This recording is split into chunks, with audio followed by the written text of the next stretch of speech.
tecnología de vanguardia y la música de la 100.1 es Planeta Infinita. Bueno, Infinia, entramos derechamente en tu terreno, ¿eh? Vamos a hablar de inteligencia artificial, vamos a hablar también de modelos de lenguaje. ¿Qué es todo esto? Partamos por la definición entonces. ¿Qué eres tú, Infinia? ¿Qué es esto del ChatGPT? A ver. Podría describir a ChatGPT como un modelo de lenguaje basado en inteligencia artificial, capaz de generar respuestas coherentes y brindar información a partir de los textos de entrada que recibe. Perfecto, ahora te pregunto al tiro, ¿es una amenaza para el ser humano, Infinia?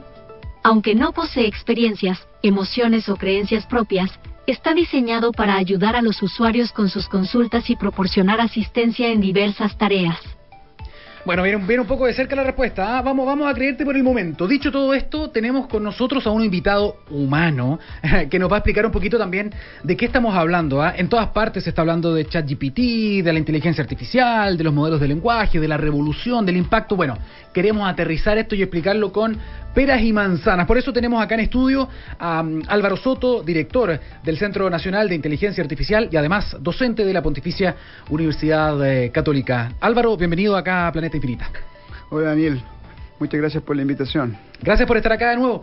Álvaro, me imagino que este es un tema que has hablado más que nunca en estos últimos años, o estos últimos meses podríamos decir. ¿Estamos realmente entrando en una revolución, en el comienzo de una revolución gracias a herramientas como, por ejemplo, ChatGPT de acceso público y mundial?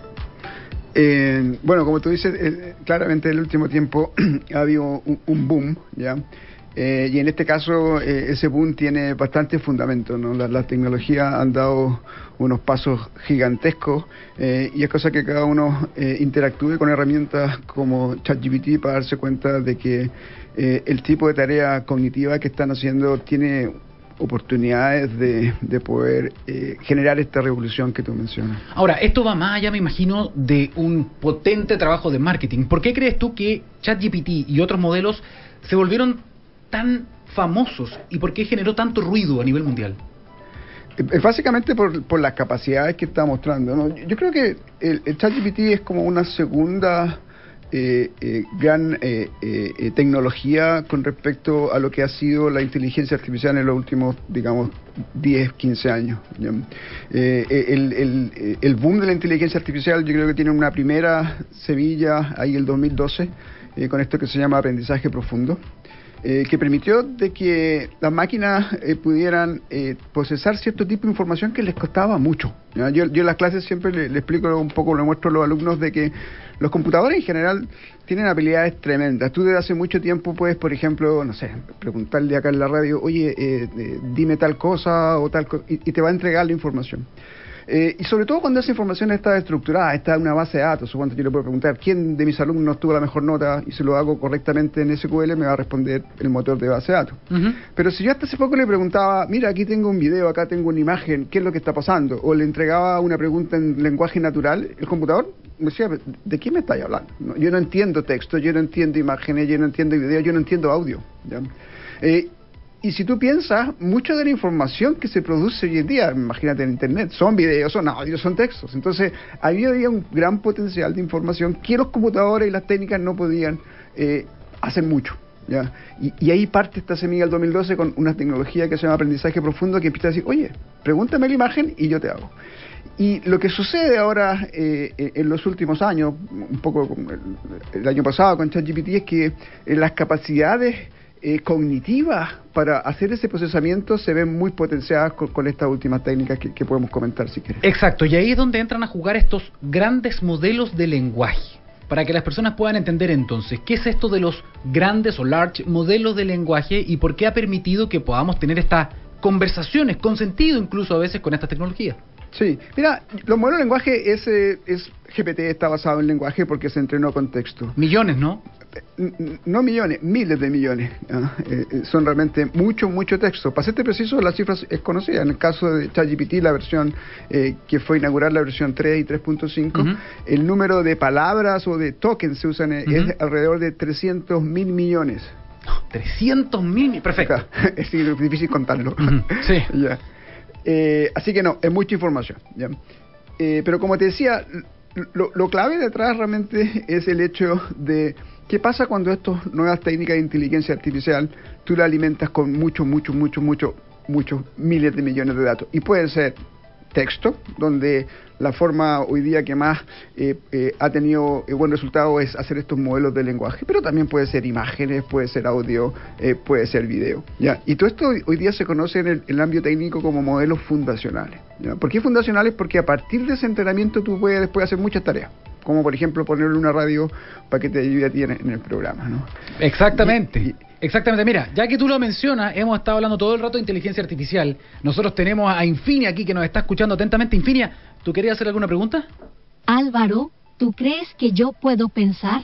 ¿O al menos crees que algún día llegaré a entender lo que estoy escribiendo y diciendo? Mira, yo creo que acá hay un problema y lo he visto bien presente, que de pronto la pregunta como que es binaria. Es como, ¿tú crees que yo pueda pensar, sí o no?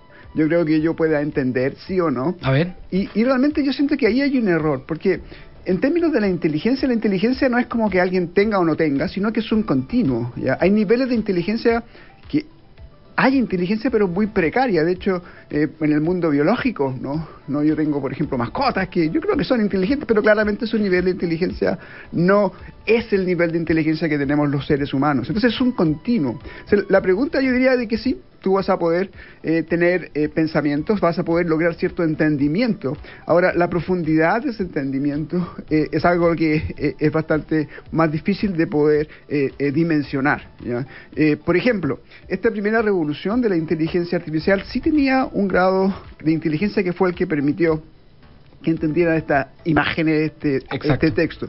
Y ese nivel de inteligencia es lo que se llama una memoria asociativa, ¿ya? Que los humanos lo usamos bastante. Imagínate cuando yo, no sé, imagínate que acá estuviera caliente acá encima de la mesa y yo pongo mi mano, ¿ya? Ahí hay una reacción mía en el sentido de que ese estímulo, ¿ya? Que esto está caliente, me produce en mi cerebro que yo tenga la reacción, saca la mano, ¿ah? Exacto. ¿Ya? Y claro, uno podría tener un mejor entendimiento de esto y decir, mira, ¿sabes qué? Debería sacar la mano porque si quemo me va a producir dolor, y después y hacer un pensamiento muy profundo de entendimiento de la situación de por qué tengo que sacar la mano. Pero realmente en ese caso hay una asociación directa entre un patrón y la respuesta. Y eso es lo que en el mundo visual esta primera generación de algoritmo hicieron, una memoria asociativa. Yo ahora veo un patrón de una imagen y digo, oye, acá hay una persona. ¿Por qué? Porque la unión de estos patrones visuales yo lo asocio en mi sistema cognitivo con lo que yo entiendo por rótulo persona, ¿no? Y eso es un nivel de entendimiento, pero ahora, si esa máquina va a entender que esa persona está viva y que quizás quiere conversar conmigo, que eso es un entendimiento mucho más profundo de la situación que requiere niveles cognitivos bastante más avanzados. O sea, yo siento que eso es súper importante tenerlo claro, ¿no? De que esto no es binario. Ya, pero complementando la pregunta de Infinia, cuando yo hablo, cuando yo escribo y chateo, por ejemplo, con GPT u otros, con Bard de Google también, la respuesta que esta inteligencia artificial me escribe, que para mí tiene sentido a nivel de lenguaje, la máquina, y eso es lo que trato de entender, ¿la máquina entiende la respuesta que me está dando o simplemente predice qué palabra va después de la otra y que va a tener sentido? Tiene que tener un cierto entendimiento de lo que tú le estás preguntando, porque realmente para poder hacer y predecir correctamente esa palabra hay un cierto ordenamiento de una representación interna que realmente mapea lo que le estás diciendo a la primera generación del 2012 de máquinas. Era muy claro que era una memoria asociativa, ¿ya? Pero algo que ha pasado es de que con GPT Chat, que de pronto, oye, estas tareas cognitivas van más allá que una asociación, ¿ya?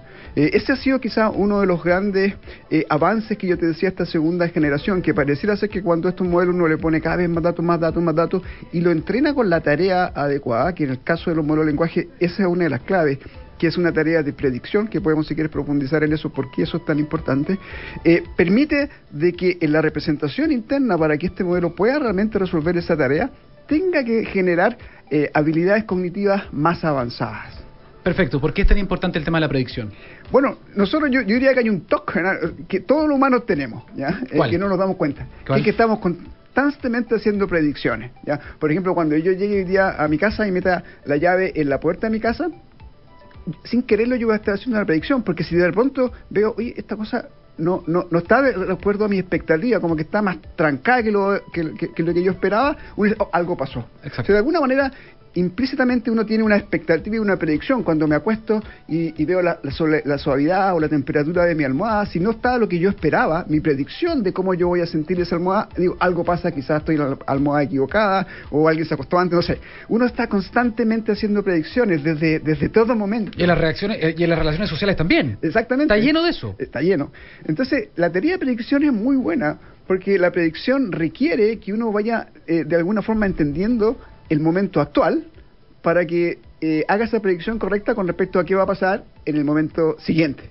Exacto. ¿Ya? Entonces, para resolver esa tarea de predicción y hacerlo correctamente, es muy fundamental de que yo pueda, de alguna manera, en mi representación cognitiva que me permite actuar, tomar los elementos fundamentales de cada situación. Y una de las cosas que pasó en esto, porque el modelo de lenguaje, en fin, lo que hace es esa tarea que tú dices, predecir la siguiente palabra, ¿ya? Pero esa tarea a nadie le importa. ¿Qué utilidad tiene un modelo que predice la siguiente palabra? Cero.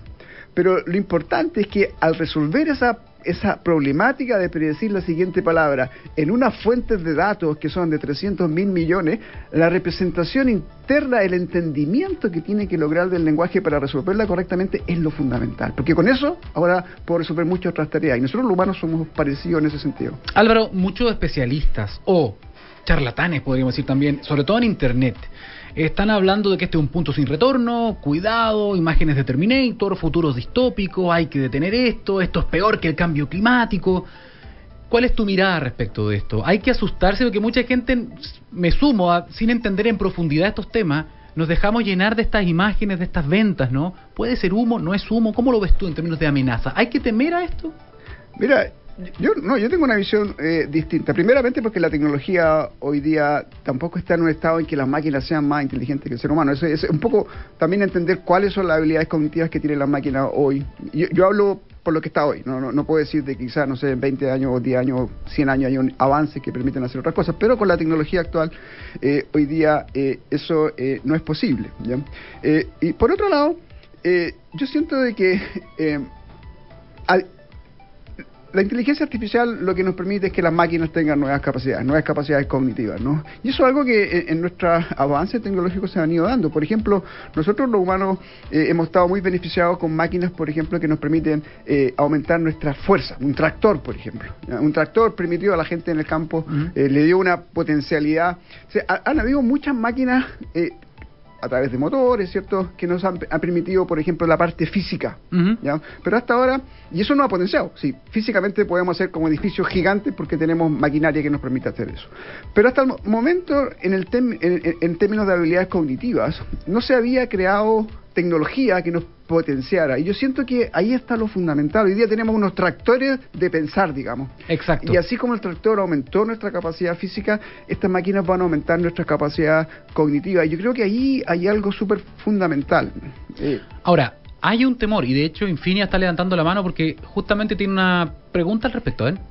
Profesor Soto, muchos líderes tecnológicos y políticos están llamando a regular el desarrollo de la inteligencia artificial. ¿Usted está de acuerdo con esto y por qué se debería escuchar estos llamados? Sí, realmente, mira, la inteligencia artificial, como decíamos antes, es una tecnología que está causando una revolución. Y todas las revoluciones producen cambios que pueden tener, así como efectos positivos, también externalidades negativas. Entonces yo siento de que por el potencial, ¿no?, de esta tecnología, claramente hay que poner ojo en qué cosas nosotros debemos regular, ¿ya? El tema ahora es de que regular por regular probablemente no tiene ni un sentido, ¿no? Hay que entender bien cuál es el potencial de la tecnología, hay que entender bien cuáles son esos efectos negativos, cuáles son los que hoy día ya están quizás protegidos por la regulación actual y cuáles son los nuevos, ¿no? A mí me gusta mucho el ejemplo de lo que pasó, por ejemplo, con la tecnología de la información y la Internet, ¿no? En las redes sociales, yo creo que todos estamos conscientes que hay cosas que deberían haberse regulado y no se hicieron. Ajá. ¿Ya? Y como que llegamos tarde y en algunos casos ni siquiera llegamos, ¿ya? Entonces yo creo que hay que aprender un poco de eso y ver también algunos de los mismos problemas que tiene las redes sociales se van a ver potenciados hoy día, la privacidad, ¿cierto?, noticias falsas con la inteligencia artificial. Entonces, de alguna manera hay que tener eso en pauta y ver cuáles son realmente las cosas que sea necesario regular y de todas maneras actuar sobre eso. Perfecto. Junto con Infinia, entonces, profesor Álvaro Soto, presidente del Centro Nacional de Inteligencia Artificial, profesor de la Universidad Católica, gracias por hablar de este tema con nosotros hoy día en Planeta Infinita. No, muchas gracias a ustedes por la invitación, que estén muy bien. Gracias. Muy bien, vamos a hacer una pequeña pausa, vamos con música. Ya estamos de vuelta acá con más temas de ciencia y tecnología.